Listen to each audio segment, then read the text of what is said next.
What's going on, golf addicts? Welcome to the Tour Junkies podcast. It's another episode with our friend Mark Hill, our resident Tour Junkies European Tour expert in betting and DFS. Mark is a new addition to the Tour Junkies team. We're so grateful to have him. Born and based out of Northern Ireland, Mark has 10 plus years of experience full-time working in the betting industry and knows his stuff. He's going to be right here on the Tour Junkies channel on YouTube, breaking down all the action, giving you some picks, giving you some takes. So it's going to be great content. We're really proud of it. As always, presented by our friends at fantasynational.com. Head over to fantasynational.com now /TJ to get 20% off any membership level, weekly memberships, monthly or annual. You get 20% off if you try it for a week and you love it. You can upgrade to a month or the annual membership and still get the 20% off. It's where we've been going for 4+ years to get all our PGA Tour data. They don't have European Tour stuff yet, but maybe soon to come. But if you're looking for that, if you're betting on PGA Tour, playing DraftKings, anything at all, fantasynational.com /TJ is where it's at. And all the data is licensed by the PGA Tour to Fantasy National. So you know it's good. Welcome to the 2021 Alfred Dunhill Links Championship Tour Junkies preview. That is a mouthful. I am Mark Hill. I am your host for the very first European Tour podcast / show for the Tour Junkies. It's an honour and a privilege to be asked by DB and Pat to jump on board. I've been a member of the Nut Hut for a couple of years now, and to be honest, really excited to get going on this, see how we fare in the next few weeks and next few months for the rest of the 2021 European Tour season. Who am I? I am a Nut Hut member. I've been into golf betting and DFS for the last couple of years. You can follow me on social media at Mark Hill Sports. In general, I've been working in the betting industry for over 10 years now, based in Northern Ireland, about 20 minutes from Belfast. And as you can tell by the accent, I'm born and bred over here. Over this side of the pond, I have always had an active interest in American sports, and as touched upon in one of the other shows with DB and Pat that I jumped on to, there's an American football helmet in the background there for my local Craigavon Cowboys team. To be honest, the golf side of things, I've always been focused on the PGA Tour because there's a plethora of stats and information out there. But whenever we come to the European Tour, it really is digging deep to try and find the little bits of information, to pull it all together and to try and get that edge and find that value when it comes to the betting side of things and also on DFS. So let's look at where we're going to go. But first, I have to start with a podcast tradition. What I'm going to do is a little bit different to the other guys. Now, I don't have access to Arnold Palmer's, but get the gentleman's name right. Arnold Palmer spiked over here. But I am going to have a toast to wherever region I'm going to on the European Tour, because we do have quite a worldwide, when we're not in the COVID-19 pandemic, but we do have quite a worldwide trip ahead of us on the European Tour. And this week we're in Scotland. So I am going for a whiskey. And today's drink and tipple is the Famous Grouse, which is a blended Scottish whiskey. For any of you on the video, I will read it to you. It's by appointment to Her Majesty the Queen. It is a Scotch whiskey, blended, expertly blended and matured in seasoned oak casks for a rich, rounded sweetness. So I thought about the beers, I thought about wine. Can't get that in Scotland unless it's Buckfast, which I probably will introduce you guys to at some point, but that's definitely one of those wheel roulette type punishments that DB and Pat might roll out from time to time. But there is my bottle of Famous Grouse and on the rocks. So let's kick into it then. Where are we going to this week? Well, to start off, this is an interesting tournament, will we say. We didn't see it in 2020 because of the COVID-19 pandemic. But we are at a Pro-Am event, which means it's going to be extremely long, probably 6-hour rounds. We have extreme weather coming in, got rain for a couple of days, and winds that have seen reported up to 40 mile an hour on the Friday and some into Saturday. I'm seeing more 25 mile an hour gusts, but certainly over 20 mile an hour on Friday. And we're going to have to bear that into our handicapping whenever I come to it. So the course itself then, it's a 3-course event played over 4 days. Carnoustie would be one of the courses. It's an Alec Robertson design, narrower fairways and trickier green context, so it tends to be the course that is hardest to score on. But, with the weather coming into it, maybe the advantage that you would have had scoring low on some of the other courses doesn't come in as much this time around. So we're going to have a look at that. Next course is Kingsbarn, traditionally the easiest to score on. Although St Andrews as well also from time to time can be one of the more favourable tracks for lower scoring. But Kingsbarn then is a par 72, 7,224 yards, Kyle Phillip designed. We've seen Kyle Phillip's design previously on our last stop on the European Tour, which was at the Dutch Open at the Bernardo's Golf Resort. So really, from my perspective, it is a course that I want to be targeting guys that are going out on round one at Kingsbarn, shoot as low as possible on those opening rounds, and then hopefully they have that in the bag going into the next couple of rounds when the weather picks up. And then finally, the old course in St Andrews needs no introduction. Everybody knows it. It is a par 72, 7,305 yards. And this course, this time, it's not going to be breaking from tradition too much. It's got the wide fairways. It has double greens in places. It is there to be attacked, but because of the weather coming in, it is going to have a bit of a defense. So the old lady can defend herself this week coming into the event. How am I approaching this then, betting wise? Well, I have obviously looked into links form, and especially with the weather coming in, what I want to try and do in my perspective was to really dig into the links form and use that as my pivotal thing. So I think in terms of my model side of things, I have over 30% weight on links, and how I approach that betting wise, or to put the numbers together, is to run a baseline of what strokes gain data is relevant around links, and then look at historic strokes gain data baseline for how they perform over the last 2-3 years against how they have performed on links or link style tracks. So there are a few names that popped up that surprised me when I was going through it, and I'm going to run through them later on. But that sort of predominantly was what I was looking at, trying to find those links golfers that can handle the weather, and maybe not necessarily names that are up near the top of the board. Yes, when I get to that in a second, you will see some names that you're familiar with. There's going to be other names that I'm going to reference tonight, which to my US audience, you're probably not as familiar with, but hopefully going to be on your radar in the coming weeks and months whenever we land this show each and every week.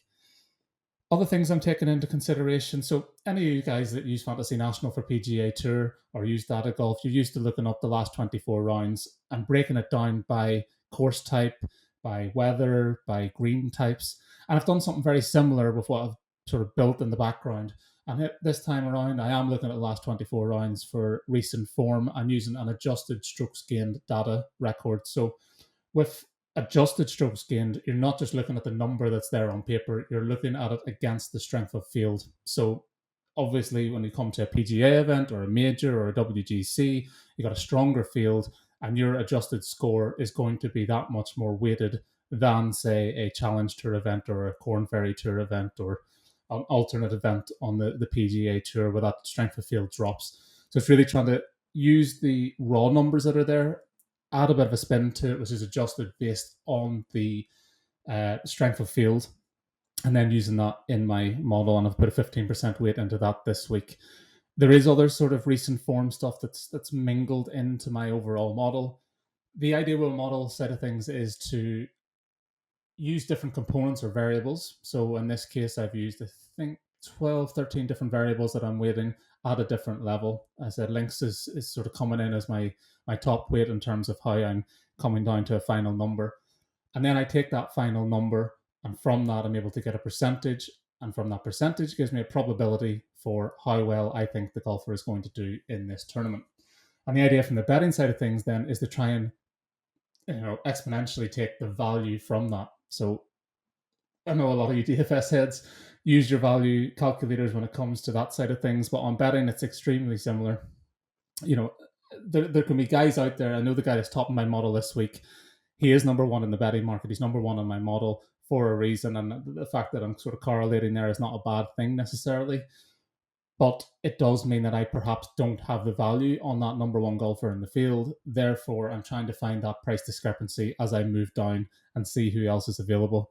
I'm basically looking against my probability, against the market's probability. And it's the big thing I want to say as well.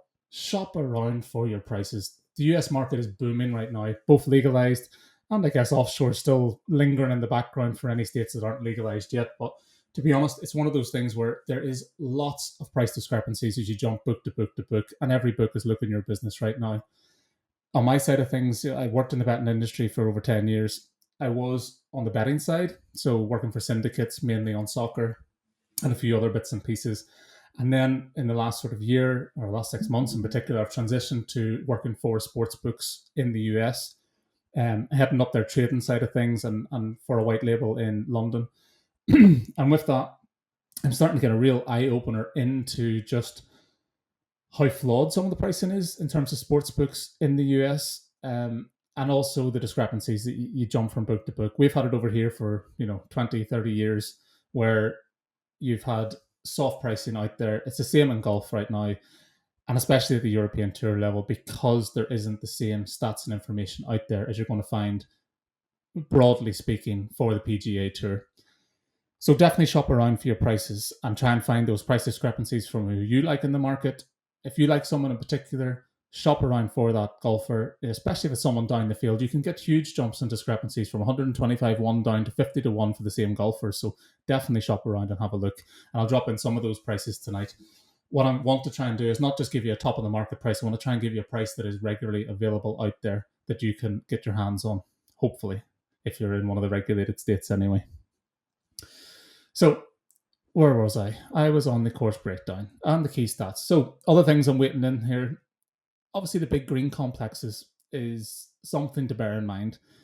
And you want your good putters to capitalize on that. So even with the soft conditions in the first couple of days, it's still, in my eyes, going to favor those better putters. So I definitely have a bit of a higher than average putting weight into my model. So it can range from sort of 3% up to 6% typically for me when I'm waiting in putting in a model.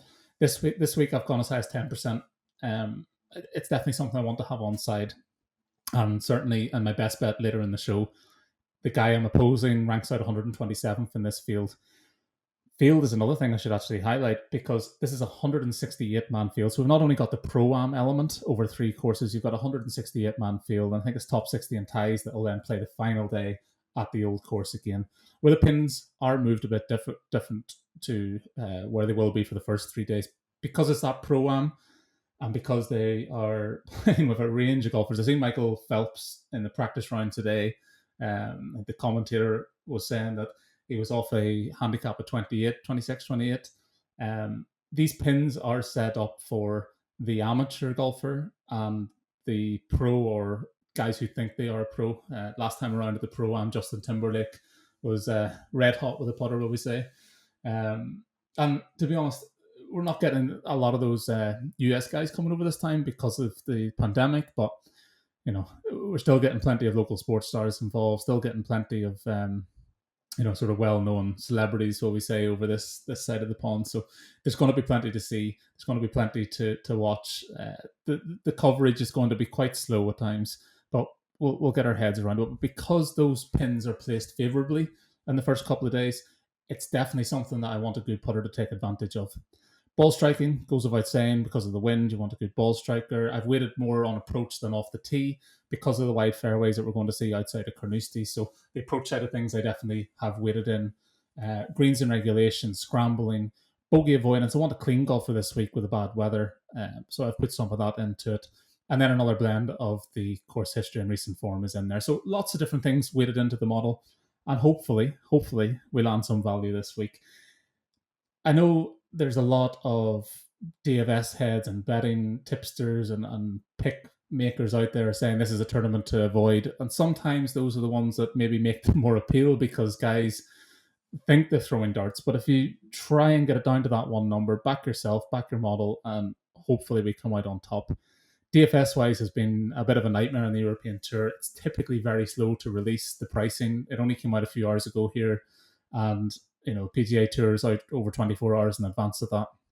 And we also have contest selections at the minute on DraftKings is a lot less than typical because we're into NFL season and the European Tour sort of drops down the pecking order a little bit more. But this is a tournament that I'm quite excited about, and hopefully we're going to try and find some winners, some green screens, and see where we go from there. So what I want to do is look at the top of the board.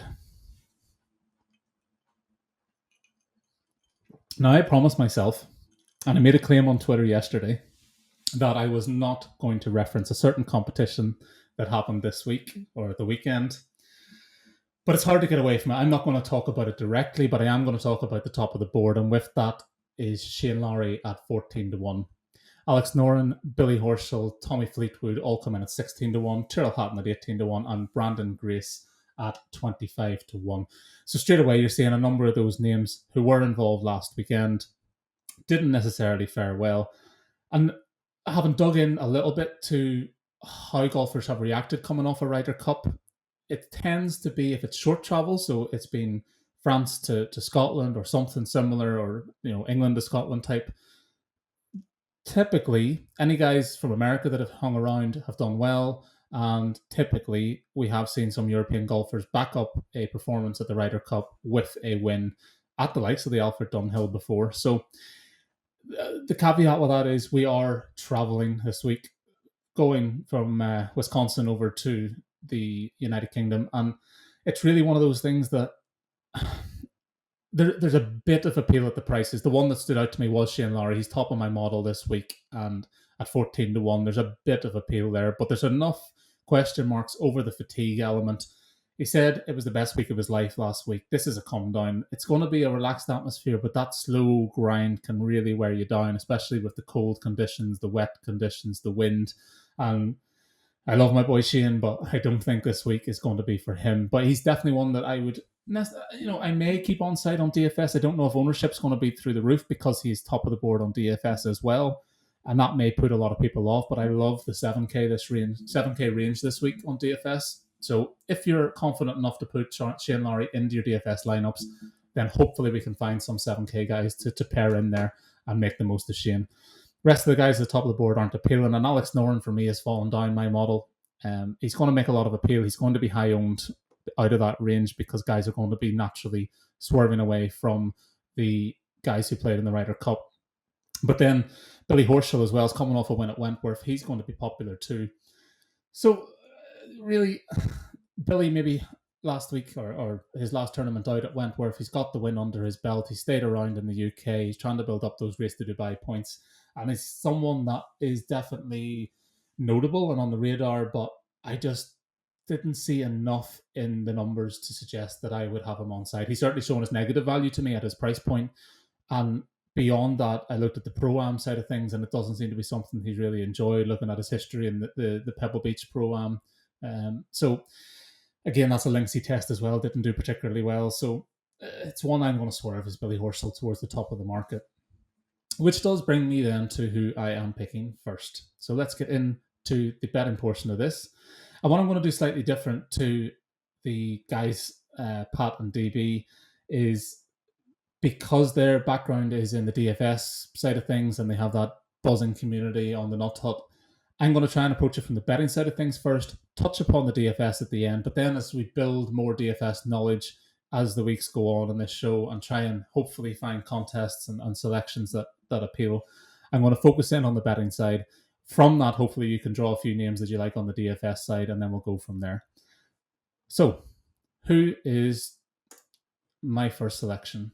My first selection this week is Robert Macintyre, Bobby Mac. You guys know him over on the PGA Tour because he hit the ground running earlier in the year. He's one of those golfers that has sort of peaked, what we say, earlier in the year. And, he has played this before. He's coming in 2019 on T26, 15 under. But we're trying to find a golfer to buy low spot. I think Robert Macintyre graded out fourth in my model. Yeah, I have it on the screen there. 35-1, fourth in the model. Market ranks him around ninth. And that sort of discrepancy for me as someone towards the top end of the market is someone I want on side. He did feel in his bid to secure a PGA Tour card, he's going to be hurting from that. But he's also had the time to digest that and realize that peak form at the start of the season has, it's disappeared now, I feel like. A fresh slate. He's come home to Scotland for the last couple of weeks. he can now get that relaxed state about him. And he's one golfer that I'm definitely going to be keeping onside this week at a buy low point. What I don't like was the draw that he's been handed, because he's starting out in Carnoustie, which is typically the toughest track. And ideally, I would have liked the golfers that I'm backing to be starting on Kingsbarn. Some of the other guys I'm going to come to do start on Kingsbarn, and I'll touch upon why I like them to go low initially and hopefully carry us through to the weekend. But on Robert Macintyre's side of things, got his 2020 maiden victory on the European Tour, the Cyprus Showdown last year during the lockdown.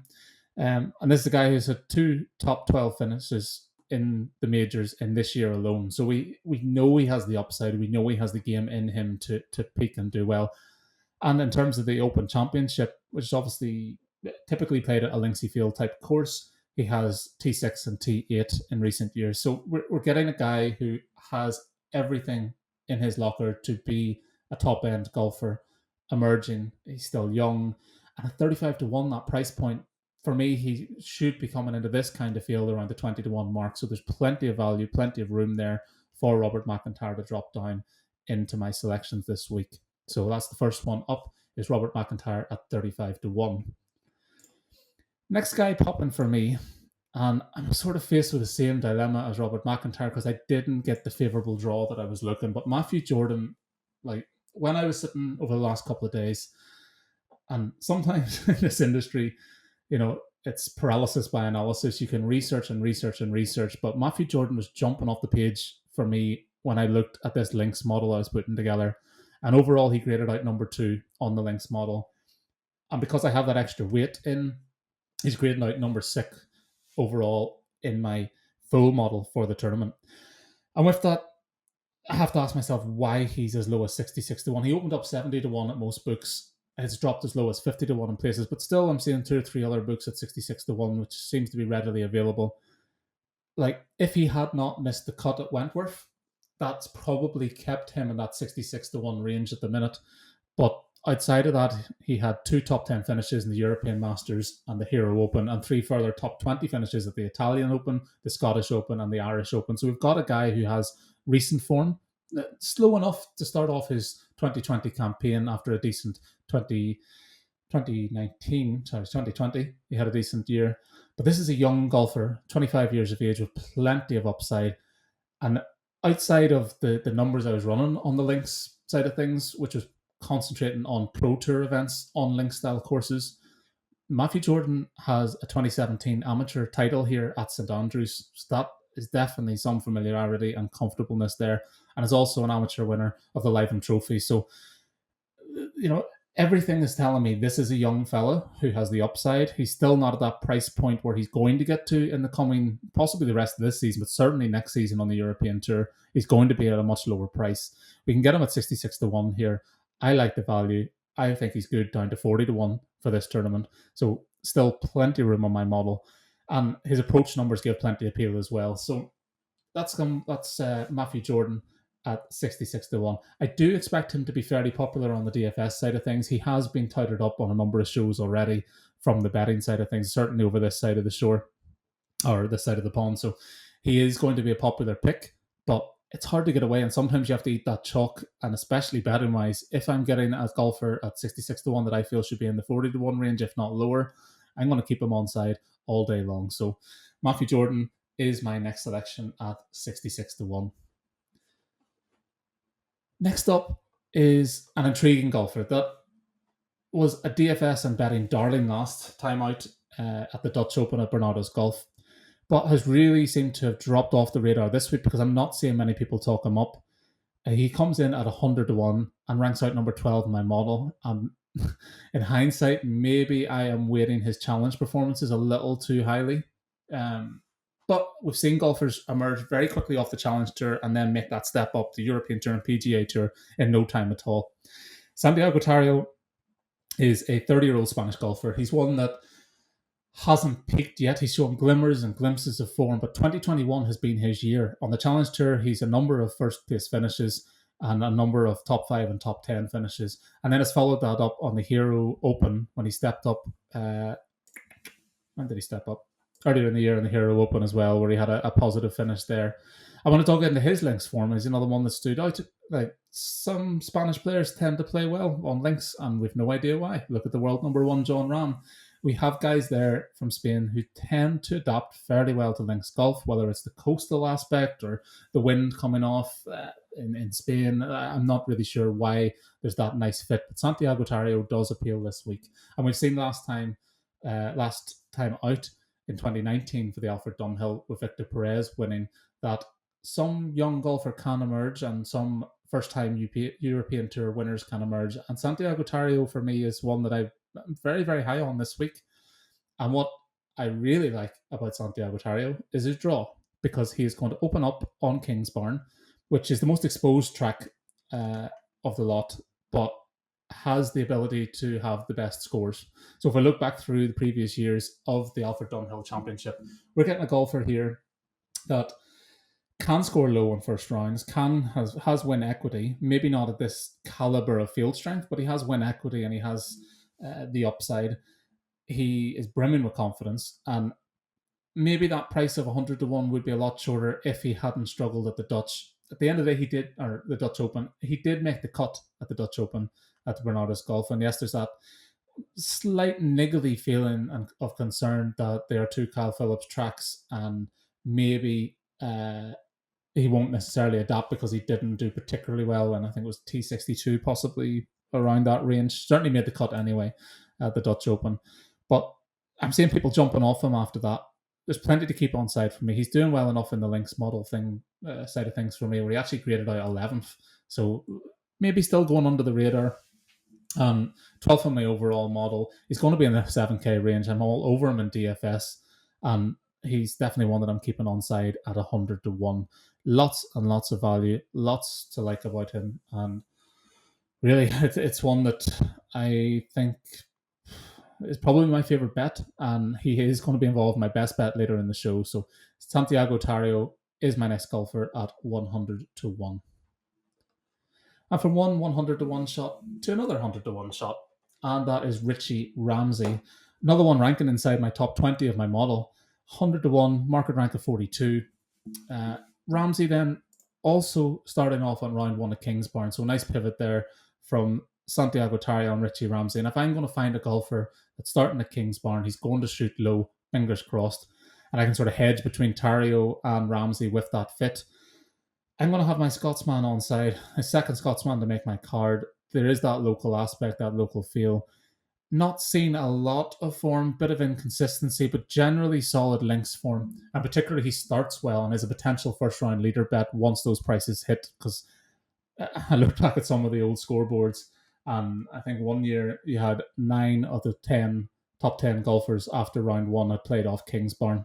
We know the conditions are going to be favourable on day 1. A little bit of soft, a little bit of rain, but generally speaking, the wind's not going to pick up until Friday, Saturday, if the weather forecast is to be believed. And to be honest, the weather forecast side of things, we know it can be a lottery at times anyway, but let's put faith in the numbers and the forecasters. So the weather side of things, not going to be an issue. We hope that Santiago Tarrio or our boy Richie Ramsay can score low on day 1. What else am I seeing with him? The one blip on his form links-wise was the 2020 Scottish Open at the Renaissance Club, where he shot an opening round of 80. Outside of that, it really was fairly solid form across the board in terms of his links history. And one thing that appealed to me was that he put that behind him, scored a 71 the next day, and then came back to the Renaissance Club this year for the Scottish Open in 2021, bounced back, made the cut, flew through the field, and ended up with a T15 finish. And then Kingsbarn as well. So in 2019, he opened up on Kingsbarn with a 65 on his way to a top 10 finish. So plenty to like about what Richie Ramsay can offer. Because of that inconsistency, that's why we're getting the 100 to 1 price. But lots of upside that I like. Lots of things that the Scotsman hopefully has in his locker, as DB likes me saying. I'm going to have him on side for this. So let's have a look at who is next on the betting card. So yeah, another buy low spot on a golfer that has shown previous form, has done fairly well in his past, but 2021 has not been his year, unfortunately. he has the links history. He has some corollary form as well, with a two-time winner at the Portugal Masters, which bizarrely showed up as one of those sort of course historic form overlaps between here and there. No idea why, but he did. And then 2021, I say, has been a huge drop off for him. We're now getting a three-figure price though, and in this sort of field, 50 to 61 seems fair. I'm happy enough to keep him on side. Not a lot more to say. He has the ability, he has the upside. I'm happy to have him on my card. He starts off round one on the old course at St Andrews, which traditionally you can score well on round one. He goes to round two, Carnoustie. And again, the Carnoustie side of things, and why I'm sort of putting so much weight into this draw, is that I feel the Carnoustie is the toughest track. It's the one that you have to grind your way through. But because of that weather aspect, it's kind of a leveler. The guys that are coming in and playing round two, in particular on Kingsbarn, are at a disadvantage because they haven't got that big low score to aim at on Kingsbarn whenever that wind picks up because of the exposed nature of the track. The old course has a bit of defense as well in it whenever the wind picks up, but starting on the old course on round one isn't the worst, and he's going to finish at Kingsbarn when hopefully that wind starts to die off again. But certainly Tom Lewis, that side of things, he opens up as well with Luke Donald, who's a familiar partner. All things that I don't necessarily weight into a model on a statistical side of things and the numbers, but narrative wise, it does kind of fit what I'm looking for. So Tom Lewis at 100 to 1. I'm going to round out my betting card with Callum Shinkwin, 150 to 1, model rank of 32, market rank of 62. So Callum Shinkwin, previous second place at the Scottish Open in 2017, has a glimpses of form this year back on home soil with a third at the Kazoo Classic and a fourth at the Kazoo Open, as well as a top 20 finish at the Hero Open on another link style test. Carnoustie Day 2 sandwich between St Andrews and Kingsbarn is what I've put down for his draw side of things. He's a golfer that I just think is mispriced at 150 to 1, readily available out there. Should he be lower than 100 to 1? Probably. I'd probably have him in that 66 to 1 to 70 to 1 range. There's plenty to like about him in terms of the model side of things. He's not up there at the peak side of things in the model, but that 150 to 1 price point, you're not going to get the perfect golfer. You're going to find someone that's possibly another buy low spot, and it's that running theme because we have had 200 to 1 winners here. We've had big outsiders come from nowhere. But that is, we've had the likes of Tyrrell Hatton back to back wins and then a second place finish in a row. But we know that Hatton's out of form this time coming. I'd rather buy low at 150 to 1 and 100 to 1 on some of these golfers that have the upside over taking that short price about a Hatton or a Fleetwood or someone else who is not just showing the ability across the board. Give me the bigger price all day long. So Callum Shinkwin, the Englishman, rounds out my card for this. What I will touch upon is when you run a model, you're going to get value on a number of golfers. So I'm just going to touch upon some of those that maybe you want to drop into your DFS lineup. I'm not going to go into any detail, but Jordan Smith at 80 to 1, Marcel Siem at 80 to 1, George Coetzee at 125 to 1, Eduardo Molinari at 125 to 1, Alexander Levy at 125 to 1, Nicholas Colsaerts at 200 to 1, and David Law, the Scotsman, at 250 to 1 are also guys that do show value on my model. Have a bit of a deeper dig in. Like, we have another 24, 48 hours before we get started into the Alfred Dunhill Links Championship.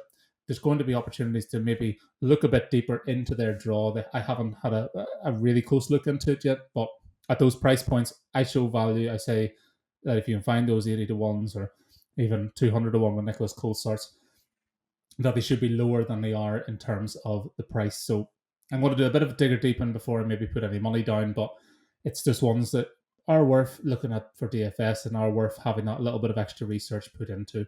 So that rounds out my options for this week. I've given you out 6 selections that I certainly am betting at those price points. I've got slightly better myself with Matthew Jordan at 70 to 1, for example, but still a bet at 66 to 1. Well worth putting into your selections this week. And then I really, really do like Santiago Tarrio, Richie Ramsay in at that 100 to 1 price point. Robert Macintyre, I'm a little bit more hesitant about, but 35 to 1 when really in this caliber of field should be lower. He's shown enough on links before. He's shown enough earlier in the year, and I think that reacclimatizing to the Scottish environment and feeling more relaxed back at home, the pressure of the KFT Championship and qualifying is behind him. Hasn't made his PGA Tour card. Take a breath. Let's go get it at 35-1 for Robert Macintyre. DFS side of things then. So, DFS. What way I'm going to approach this is I'm going to just bring up the price points on my computer here and have a look at who I am backing. Provisionally looking at what we say, not backing necessarily yet, but as is the Tour Junkies tradition, pick 3 guys to look at, fade in each range, and go from there. But because the pricing only came out today, at the minute I've only provisionally ran it against my betting model. DFS, you have to approach it slightly different, with some ownership into the way you're considering it. So completely different to betting. You get your price and you don't have to worry about too much else after that once you have that value locked in. DFS, you have to bring in the ownership. With European Tour Golf, it is extremely difficult to find ownership projections. I am working on something in the background with the boys to try and get an ownership projection into the Nut Hut each week. That will come in the coming weeks. But right now, we're just trying to focus in on golfers that are maybe underpriced based on form, based on the betting model, and look into that way. So let's look at the 9K range, which is headed by Shane Lowry at 11,500, which is an extremely high price point. But as I touched upon earlier when I was looking at the top of the betting board, I have him number 1 on my model. And I probably will have lineups built around Shane Lowry because I do like that 7K range. So I'm going to have him on side.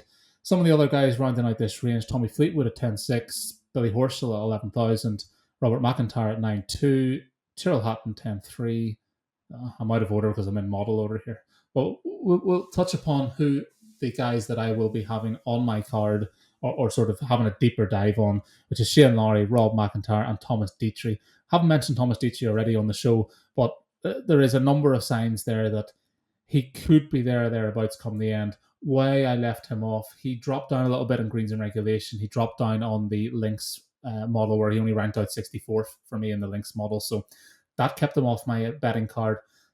I've seen enough to keep him on side for DFS. Don't mind Johannes Veerman as well, down at 9,000. Although it's a little high price point for someone who hasn't shown me the links history on paper. Some Americans take the links like duck to water. Look at Colin Morikawa, for example. Veerman's form has been very good, but I'm not going to keep him. I'm sort of keeping him in the background. But the 3 I'm singling out in the 9K range is Lowry, McIntyre, and Thomas Dietrich are going to be on side for me.